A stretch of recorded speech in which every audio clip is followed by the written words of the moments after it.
उत्तर प्रदेश के रानी बाजार गांव में एक 5 साल की लड़की थी जिसे कैंसर की बीमारी थी और उसकी कई जगहों पर इलाज कराने के बाद भी वह जिंदा न बच सकी और रात के 1 बजे उसकी मौत हो गई।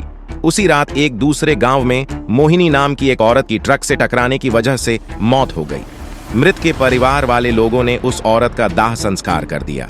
दूसरी तरफ जब रानी बाजार में उस मृत लड़की को दफन करने के लिए जंगल में जा रहे थे, अचानक रास्ते में उसकी शरीर में कुछ हलचल हुई और वह उठ खड़ी हो गई। लोग यह देखकर डर गए, लेकिन बाद में उस लड़की को जिंदा देखकर उसके परिवार वाले बहुत खुश हो गए। लेकिन लोगों को यह पता नहीं था कि उस लड़की के शरीर को किसी और की आत्मा ने जकड़ लिया है। उस 5 साल की लड़की के अंदर मोहिनी की आत्मा घुस चुकी थी। वह अलग जगह पर आकर बहुत दुखी और परेशान हो गई।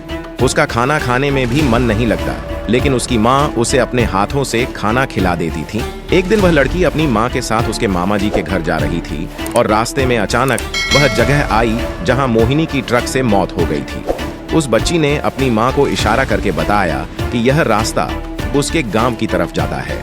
उसकी माँ ने उसकी बातों को अनसुना कर दिया और अपने मामा जी के घर पहुंच गई। उसके मामा जी के घर के पास मोहिनी के गांव की एक औरत सिमरन किसी काम से आई हुई थी। मोहिनी की आत्मा ने उसको पहचान कर उसको आवाज देने लगी। सिमरन को लड़की के मुंह से अपना नाम सुनकर आश्चर्य हुआ।